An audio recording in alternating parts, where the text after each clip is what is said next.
So, I have a problem. I wrote a script for a video of decent length way back before election night that captured most of my ideas at the time regarding the upcoming election and my views on the concept of presidents as a whole. And while I still stand behind most of those ideas, I never felt comfortable with the rhetoric I was using given the atmosphere leading up to the election. Election night has now come and gone, and a lot of the wording is out of date, and my stance on the topic has shifted slightly on some elements. Mind you, I still view voting every 4 years as doing the bare minimum for participating in a democracy, much like brushing your teeth is doing the bare minimum for daily self care. But I also feel that much more nuance could be applied to a topic like the executive branch more than just saying thing bad.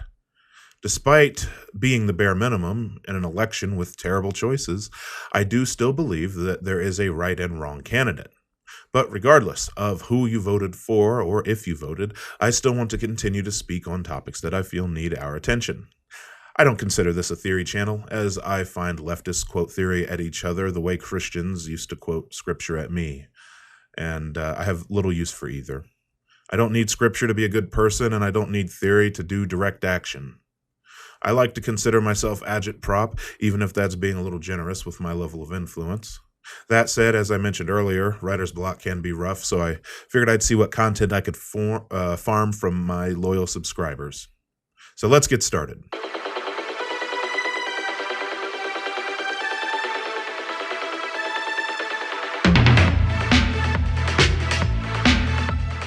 Skyline or Gold Star? Well, right out of the gate with something that will alienate non-Cincinnatians watching. Okay. First of all, Blue Ash Chili is the best, but if I had to pick one of the two mentioned, Gold Star, for sure. Skyline is terrible. I want chili, not burger soup. For those who don't know, Skyline and Gold Star are two popular chili drive-through chains located in the greater Cincinnati area, also known as the Tri-State, which is composed of the corners of Ohio, Indiana, and Kentucky. Cincinnati chili, which is sometimes referred to as Greek chili, is a type of meaty chili that was first developed by Greek immigrants in the city of Cincinnati. It quickly became a local staple. It is also almost non-existent outside of the Tri-State. Most people from out of town who talk about chili are usually referring to Tex-Mex chili or chili con carne, which is more appropriate in the American Southwest. That being said, here in Cincinnati, they sell cans of the stuff in the grocery store, and you can buy frozen meals of it in the freezer section. There are two signature dishes, the first consisting of the humble cheese coney, a hot dog covered in chili with shredded cheese on top. Mustard and raw onions are optional. The other is the three-way. Stop laughing. The three-way is a bowl of spaghetti noodles covered in chili and then topped with shredded cheese, often served with oyster crackers on the side. Hot sauce recommended but not mandatory. Skyline and Gold Star are the two biggest chili chains in town, with over 200 locations between them. You know, actor and friend of the channel, Mark Borson, has made a great video exploring the conspiracy theory behind how two competing chili chains never seem to gain a foothold over the other while existing in the same region, oftentimes mere blocks from each other. You should check it out, and he is a great comedian with lots of funny content on his channels. Like many regional dishes, I find that people either love it or are already gagging at the thought of chili on spaghetti noodles. But I'd say just give it a try. Alright, cool, that was an easy one. Next, the value of militancy. I think that militancy in the modern age is of utmost value. Here's why. There will be another Trump.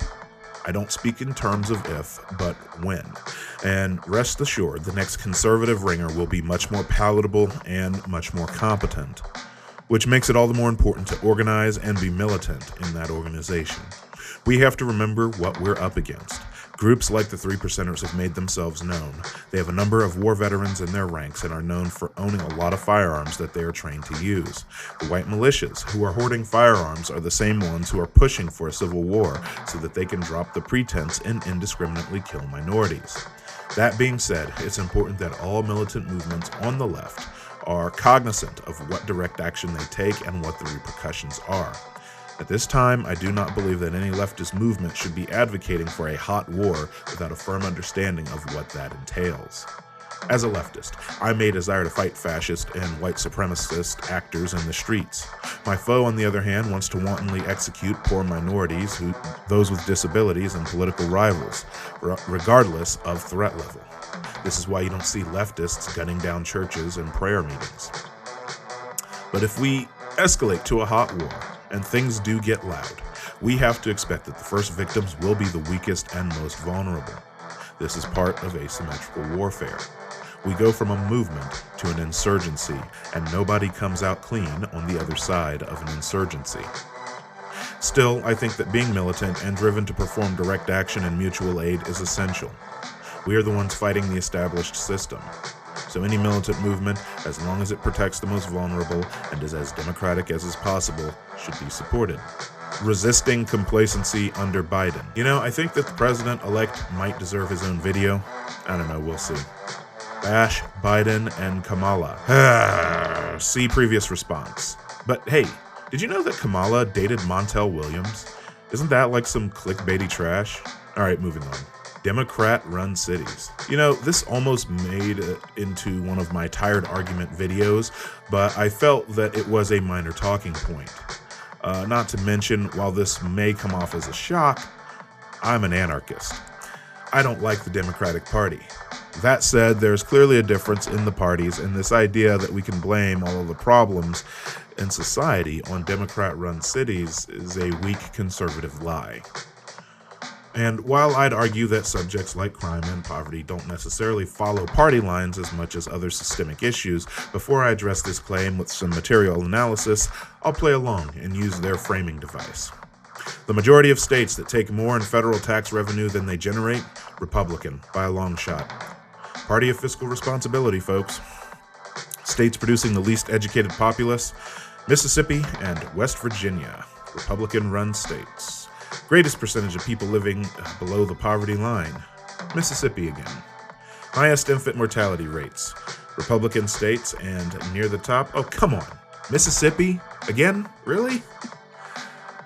Now, again, a lot of these things are more indicative of class lines and systemic racism, but hopefully that shows you how easy it is to twist statistics to fit your narrative. Also, when they talk about crime in Democrat-run cities or just big cities in general, they are using raw numbers, which, yeah, more people, more crime.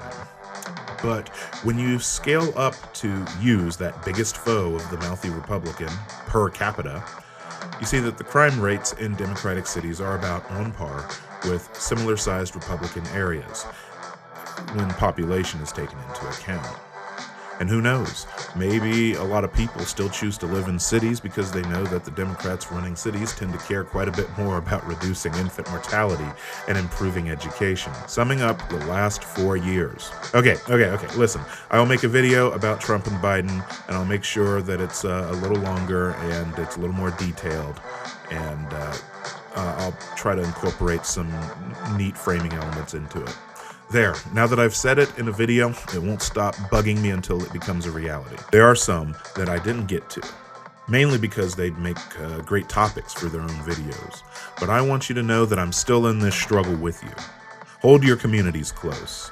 We have a long uphill battle ahead of us, and thankfully, after election night, we just might have sufficient breathing room to push through more real, tangible systemic change.